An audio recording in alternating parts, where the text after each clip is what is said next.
Bom dia, povo de Deus. Hoje, dia 12, me chamo João Angolano e trago uma palavra que está em João 10, vou ler do verso 1 ao 10, que diz assim: Eu lhes digo a verdade, quem entra no curral das ovelhas às escondidas, por sobre a cerca, em vez de passar pela porta, é certamente ladrão e assaltante. Mas quem entra pela porta é o pastor das ovelhas. O porteiro lhe abre a porta e as ovelhas reconhecem sua voz e se aproximam. Ele chama suas ovelhas pelo nome e as conduz para fora. Depois de reuni-las, vai adiante delas e elas o seguem, porque conhecem sua voz. Nunca seguirão um desconhecido antes, fugirão dele, pois não reconhecem sua voz. Os que ouviram Jesus usar essa ilustração não entenderam o que ele quis dizer. Por isso ele explicou: Eu lhes digo a verdade, eu sou a porta das ovelhas. Todos que vieram antes de mim eram ladrões e assaltantes, mas as ovelhas não os ouviram. Sim, eu sou a porta. Quem entrar por mim será salvo. Entrará e sairá e encontrará pasto. O ladrão vem para roubar, matar e destruir. Eu vim para lhes dar vida, uma vida plena que satisfaz. Aleluia. Amém, irmãos? Vou começar com uma história. O menino Sérgio morou numa fazenda e passava tardes gloriosas vagando com seu melhor amigo. Caminhavam pela floresta, andavam de pônei, visitavam a arena de rodeios e aventuravam-se no celeiro para ver os vaqueiros trabalharem. Mas sempre que ele ouvia o apito do seu pai, aquele som claro cortando o vento e todo o barulho, imediatamente largava tudo o que estava fazendo e voltava para casa. O sinal era inconfundível e ele sabia que seu pai estava chamando. Décadas depois, ele ainda reconheceria aquele apito. Jesus disse aos seus discípulos que ele era o pastor e seus seguidores eram as ovelhas. As ovelhas reconhecem sua voz. Jesus continua: ele chama suas ovelhas pelo nome e as conduz para fora.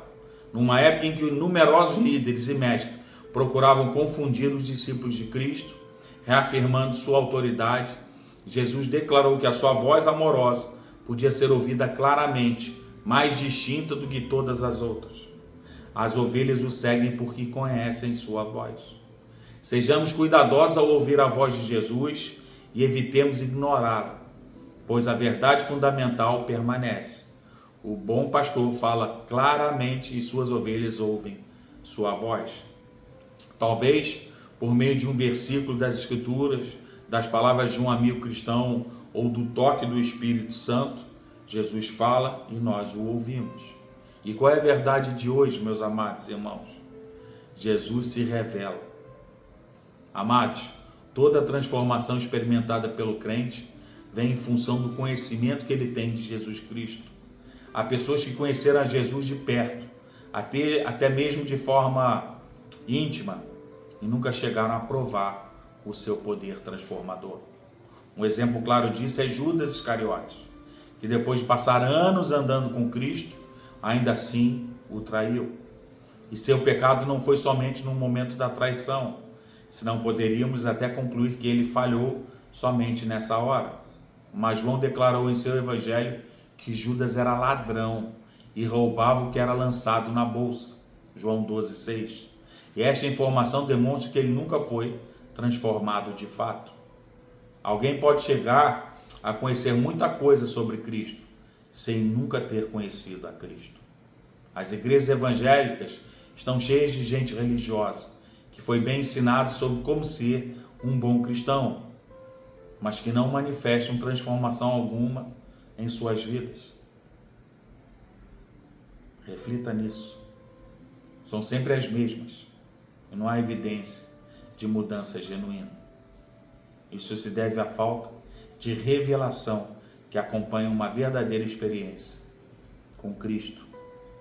Quando Paulo escreveu a Timóteo, seu filho na fé, falou acerca de algumas pessoas que estavam vivendo uma vida não transformada. Elas estão sempre aprendendo e jamais conseguem chegar ao pleno conhecimento da verdade. Segundo Timóteo 3,7. O verdadeiro conhecimento de Jesus Cristo só se atinge por revelação, não é transmitido segundo a carne. O próprio Jesus afirmou que o apóstolo Pedro só chegou a conhecê-lo devido a uma revelação. E Jesus respondendo, disse-lhe: bem-aventurado és tu, Simão Pedro, porque não foi carne e sangue quem te revelou, mas meu Pai que está nos céus. Mateus 16, 17. O que Paulo não conseguiu entender com a sua mente mudou quando Jesus apareceu a ele. Há muitos exemplos bíblicos e também à nossa volta que confirmam isso. Sem uma revelação acerca de Jesus, alguém pode crescer dentro de uma igreja, receber toda uma formação religiosa e até saber tudo acerca de Jesus, e mesmo assim nunca ser transformado. Porém, quando essa pessoa consegue sair da dimensão de mero conhecimento intelectual e entrar numa dimensão de revelação, sua vida será drasticamente mudada. Penso que esta é uma das maiores necessidades da igreja de nossos dias. Precisamos retomar a busca pelo conhecimento revelado em nossas vidas, pois somente assim avançaremos no processo de transformação. A palavra grega traduzida por revelação do grego apocalipse significa remover o véu. Indica a remoção de um empecilho, a visão que em nosso caso é a dificuldade de entender as coisas espirituais. Ora, o homem natural não aceita as coisas do Espírito de Deus porque para ele são loucura e não pode entendê-las porque elas se discernem espiritualmente. 1 Coríntios 2,14. Somente pela ação do Espírito Santo em nossas vidas podemos penetrar essa dimensão de entendimento. Foi o que aconteceu conosco quando nos convertemos ao Senhor Jesus. Só que com o passar do tempo, muitos de nós nos inclinamos a uma busca de entendimento meramente intelectual, segundo a carne. E isso nos rouba o processo de transformação, que não se dá só por aquisição de informação, mas pelo impacto do Espírito Santo em nossa vida, no nosso íntimo. Não podemos parar, não podemos estagnar na revelação de Cristo. Amém, irmãos? Aquele velho pedido, se inscreve no canal, compartilha, comenta. Quem sabe uma pessoa tem uma revelação através da sua vida e o Espírito Santo toca ela no íntimo para ela conhecer esse Jesus revelado que muda e transforma as nossas vidas. Amém? Graça e paz.